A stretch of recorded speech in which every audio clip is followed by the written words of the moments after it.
Welcome to the Power of Owning Your Career podcast, the show for women who are seeking more fulfillment in life and simply not getting it from their current situation. We focus specifically on careers, but hey, we spend a lot of time in our careers, so making changes here will definitely create an impact in your overall happiness. I'm your host, Simone Morris, and my mission is to empower women to succeed. I believe that in order to powerfully own your career, you must decide and claim that you want to sit in the driver's seat. You must know that you deserve better and be willing to not only do the requisite work, but be willing to go out on a limb to ensure your success. Each episode focuses on profiling a leader who is clearly demonstrating ownership of their career. Join me and my guests as we explore career journeys and bring you actionable strategies to use to get into the driver's seat for your career. Because ultimately, your career is your responsibility. Let's get into the show. Hi, everybody. It's Simone Morris. Guess what? It is season 3. I cannot believe that we are already on season 3 of the Power of Owning Your Career podcast. I am just super excited and energized from going around the country and spreading the message and seeing the growth of the podcast. Truly, it is an inspiration to me on my own career journey, and I hope it's an inspiration to you on your career journey and that you're picking up some solid tips to own your career. It is so important that you take ownership of your career journey. With that said, I want to give you a couple lessons that you can implement for your career as the year comes to an end. Can you believe it's the end of a decade? I know, I can't believe it either. Oh my goodness. Well, there are 3 things that I want you to do to really take ownership as the year comes to an end. The first thing I want to suggest to you is for you to document your goals for 2020 and beyond. Okay, don't get scared because I said and beyond. Just document your goals. I want you to be intentional about what is coming up for you in 2020. Therefore, you have to claim it, you have to document it, write it down, and go after it. So I don't want you to just be hands-off and allowing things to happen. I want you to be more intentional. I want you to be in the driver's seat and really claiming what you want in 2020. So that's the first thing. Go ahead and set some goals for 2020.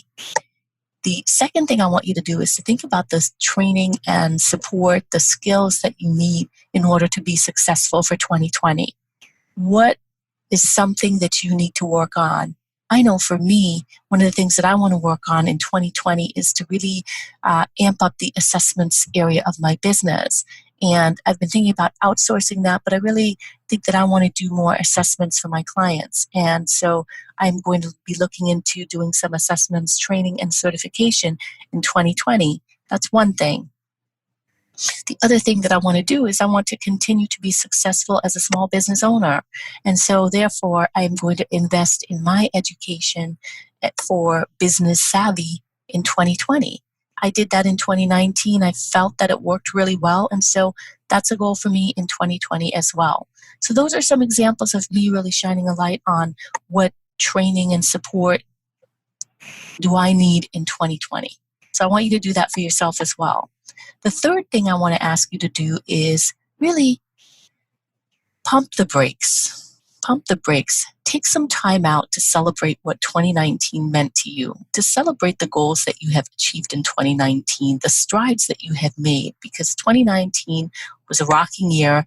My word for 2019 was epic, and I'm going to say that again, epic, because I feel like it was an epic year. And so I already know my word for 2020. My word for 2020 is collaboration. Collaboration.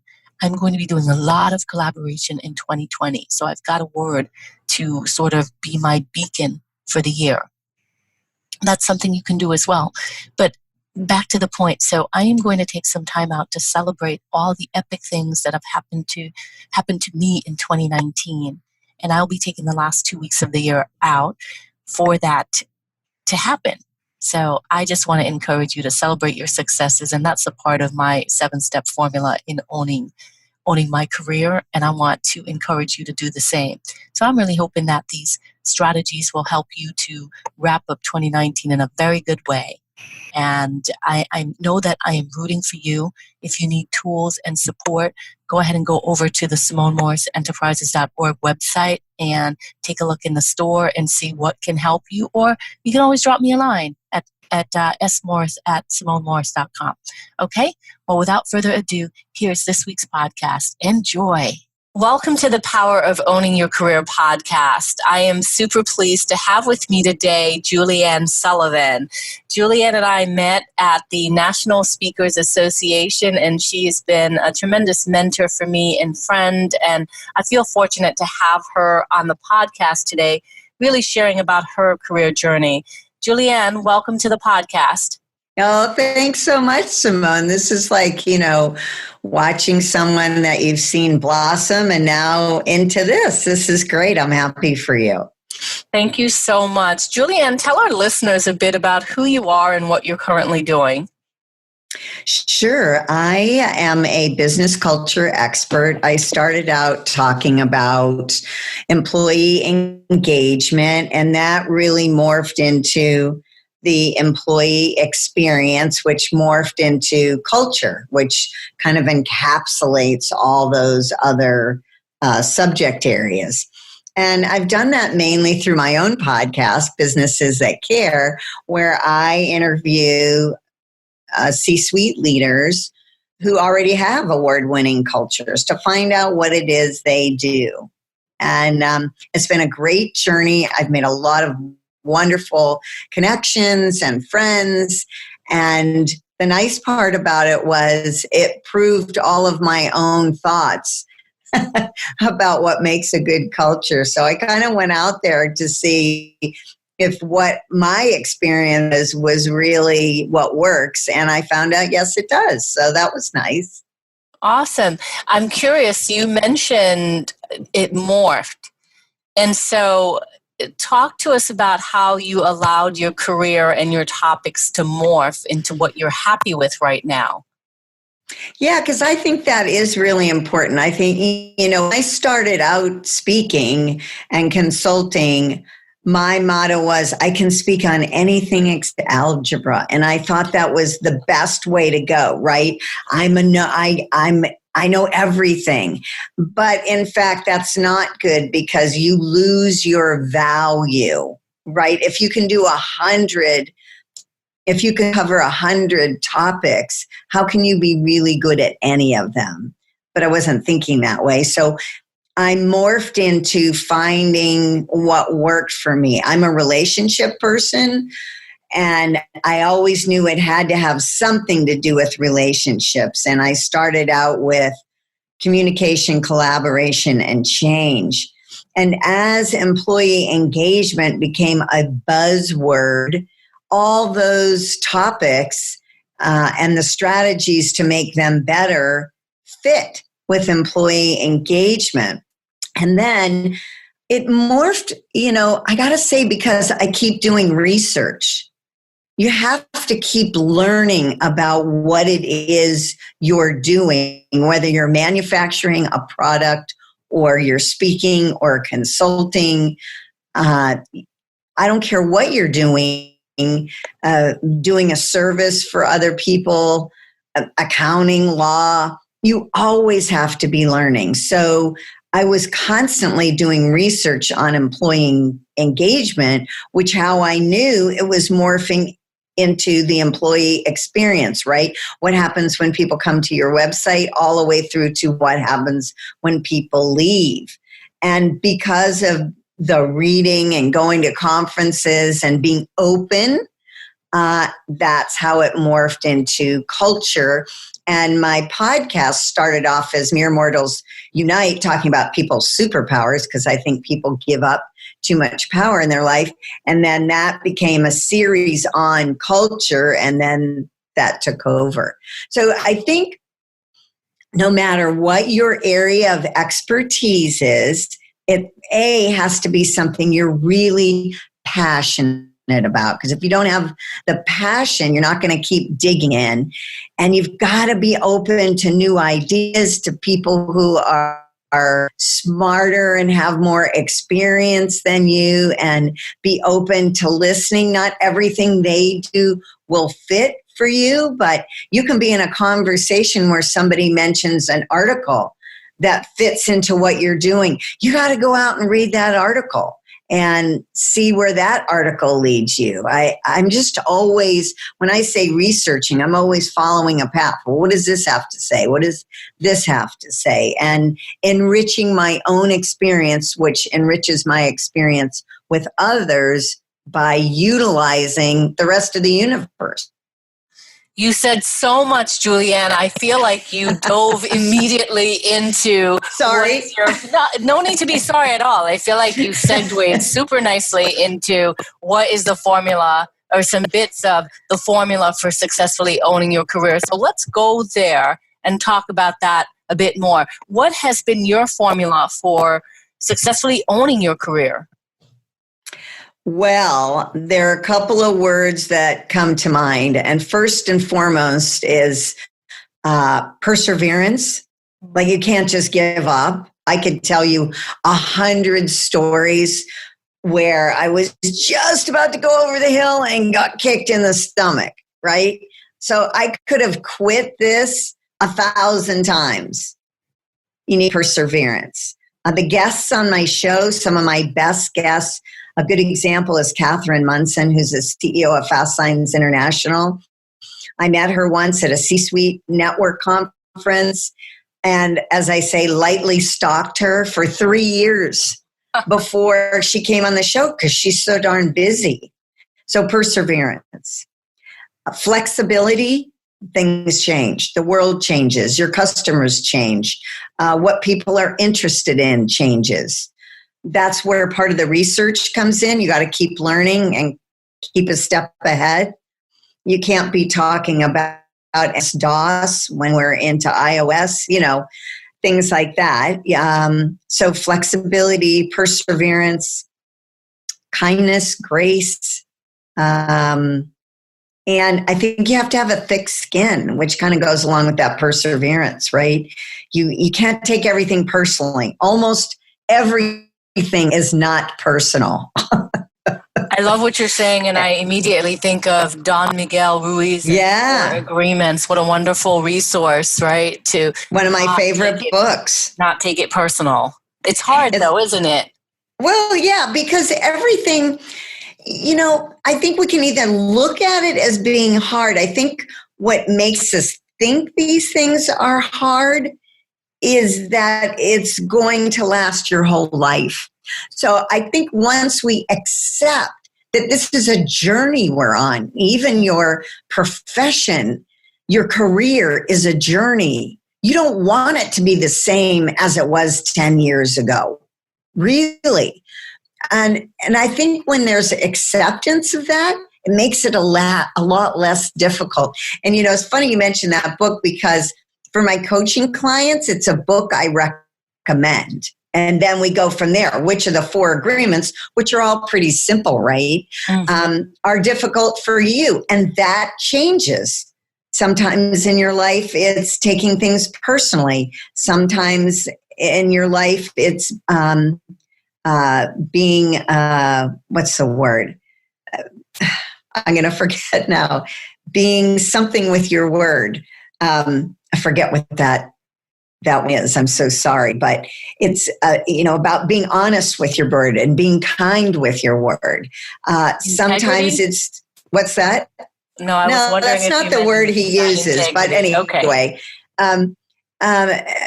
And then, so those kinds of things, again, morph. I keep using the word morph because we're going to grow. You don't want to be stagnant. And so perseverance and having a thick skin and being flexible all rolls into that. And those are skills. And some days I'm better at them than others. But I steer people away from saying that's hard, because I really believe what makes people think it's hard is that it's constant. There is no end of the road until you're dead. So until then, you got a journey to be on. You can choose to make it difficult or easier. And that all has to do with your attitude. So what are some strategies that you have found to work to persevere?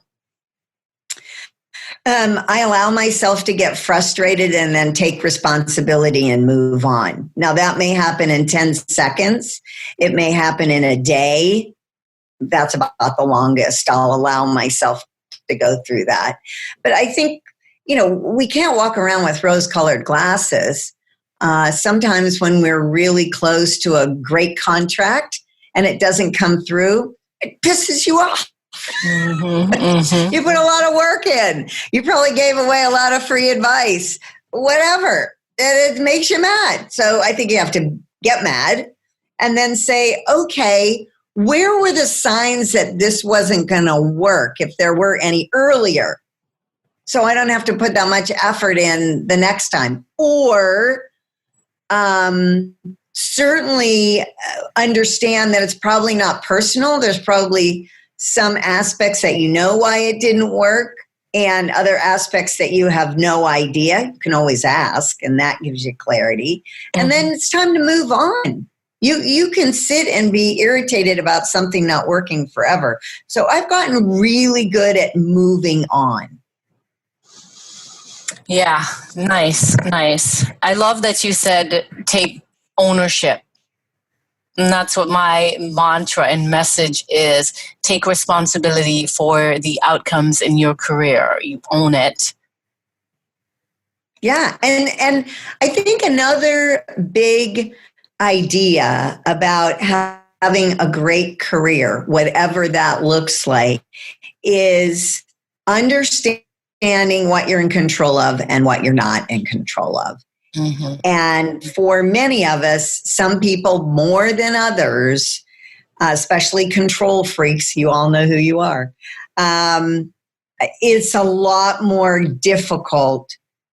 We make it a lot more difficult to say, you know what, I didn't have any control over that, right? You're working with a company and they got bought out by somebody else and the division you're working with gets swallowed up. How long are you going to be upset about that? Like, there's nothing you can do about it. So how are you going to move forward? Mm-hmm. Mm-hmm. Mm-hmm. Sometimes we're just not in control. A lot of times, in our career, we're only responsible for, the space around us. Well said. Our own behaviors, our own actions. And the rest, that's where that flexibility comes in. Now, what about risk, Julianne? How have you embraced and dealt with risk on your career journey? Well, I think that I have shared this with you before. Most of the time I say I get up every morning and I walk to the end of the ledge and I throw my hands up the air and jump off and go, whee! And that's how I feel many days. I've blown it. I've spent money on ridiculous things and then ended up with none when I needed it. There it is, honest. But I'm still here. Right? That's happened to me more than once, but I'm still here. So I'm willing to take risks. I think the risks I take are smarter. And, there's a lot of risks you can take that don't have to do with money. There are risks in your career, right? As a speaker, you go out and try something new on stage. Sometimes it works really well and sometimes it doesn't. You might put a proposal together in a new way because someone else did it that way and they had great success with it, but it may not work for you for a plethora of reasons. So I think risk-taking is a part of moving forward and just not putting your whole self into things that you're risking and just know it might work and it might not. And when I consult with companies, it's like, let's try this. Barring that it would ruin the, who your company is and who they stand for and your brand, why not try it? If it works, great. And if it doesn't, okay, it didn't work. Mm-hmm. Mm-hmm. Have you ever in your career avoided responsibility? All the time. How did you turn that around? Give us an example. Give us an example first, and then tell us how you turned it around.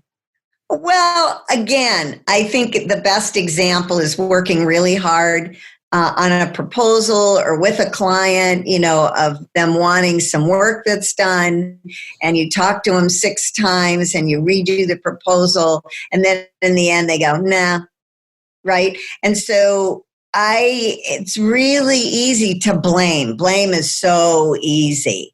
Having a conversation with someone and having it go awry, it's really easy to blame. Oh, they were in a bad mood. They this, they that, instead of turning it internally. So, although I'm pretty high on taking responsibility for things that happen in my life, and I've learned that through adversity that had nothing to do with my career. But it taught me that I keep saying that, keep moving forward. So have I ever done that? Absolutely. Is it way easier to blame, the economy, politicians, clients, friends, resources? I always say technology is great when it works, right? So I could blame technology, but when I'm doing a podcast and my microphone doesn't work anymore, I better have a backup. That's on me, right? So I've been in that situation where it doesn't work and I don't have a backup. And I have to say to a guest who has taken the time to be there, sorry, we can't do this. No, I don't want to do that. I want to say, hang on a second, I have plan B. It's like when you go, if you're a speaker, you can't, and you have PowerPoint slides. Has the projector ever not worked? Absolutely. Or the slides not worked? Absolutely. Do you have a backup plan? Do you know it in your head? Do you have a copy of the slides that you printed out? Whatever. Technology is a really good one to blame. But you have to outsmart technology and know that whatever you're using may not work. So what do you do then? I love that. You've said so many good things that I'm like considering the title of your episode. And I was like, outsmarting technology in your career. But I think that I really like taking ownership because it really is a theme that has been resonating throughout the whole interview. Ownership makes, actually, even though it seems like it makes life more difficult, it makes it easier because you're in control of you, right? If it's other people's issues, you're just stuck, right? You feel like you have no power, but I do have power, right? I can I've done that before with clients, worked with them for a long time, done several proposals, only for them to say no. I wouldn't do that again. I wouldn't spend that kind of time with them again. I would make that process shorter so that I don't feel like they put me out. And I put that in quotes, right? They didn't put me out. I put me out. But if I blame them, right, then I'm liable to do the same thing all over again when they come knocking on my door and say, hey, we're thinking about this again, right? So where does that wisdom come from, Julianne? I've been working on human behavior every day, learning something new about human behavior for decades and decades, probably more decades than many of your listeners. So it comes from a constant learning. Mm-hmm. Mm-hmm. Awesome. Absolutely. Well, what resources have you found online or otherwise to be useful in owning your career? I'd say the best resource is relationships. I mean, I could give you a slew of business tools that I use, but they change, they come and go, new ones come up, certain ones fold. And I could be talking about a website or a podcast or a speech But all of those came from relationships. So for me and what I do, I feel very honored, fortunate, and happy to be a part of the National Speakers Association and the C-Suite Network. And the relationships that I have made there are by far my best resources for all the other areas of my career. So no matter what your listeners are doing, I highly recommend finding an association that will give you those types of human resources. So if you are an HR person, join SHRM. If you are an accountant, join the AICPA or your state society. I just think it's really important to hobnob and network and with people who are doing what you do, because they have ideas that you haven't thought of yet. And like I said before, they may fit, they may not fit. But also, you know where to go. Like in the National Speakers Association, we have a Facebook page called Speaker Tech Tips. And if I want a recommendation on a new microphone or a new app or what to do with my new Mac update, I go there and 17 people answer me. So relationships. They're the ones that last through all the technologies that come and go. I love that you put that human element around resources. And it's funny, I was at a company yesterday talking about owning your career, and I talked about associations as well in terms of getting involved in associations and volunteering for associations to build your leadership skills or capability gap. So I think that's very, very important. How do you build the muscle, Julianne, of asking? You talked about forming the relationships, using hobnobbing, networking, etc. How do you get to a place where you get comfortable with asking for things that you need in support of your career? For me, the best way to build that muscle of asking is by giving. And so I follow those posts when I can, and I am there for others. And therefore, I don't feel needy when I'm asking, because the National Speakers Association is really an anomaly like that as an association, because people are really helpful. It's part of the nature of the association. SHRM is like that too. And when you give, it's much easier to ask. That's another good title. Julianne, tell me a title. If you were to think about your body of work, your career, what would a title be for it? Always move forward with grace. Yeah, always move forward with grace, because grace can go both ways, for others and for yourself. Wonderful. Well, Julianne, thank you so much for being a guest on the podcast. So much wisdom. Well, thank you for having me, and it is great to see you doing this. I'm very excited for you. Thank you. Can you tell us, before you go, tell our listeners how they can get in contact with you? Well, the best way, you can Google Julie, Julie, Ann, Ann, no E, Sullivan, and you'll find me in a multitude of ways, or you can just go to juliannesullivan.com. And right. Everything's there. The power of Google. How did we live without Google, right? All right. Thank you so much, Julianne. It has been my pleasure to have you as a guest on the podcast.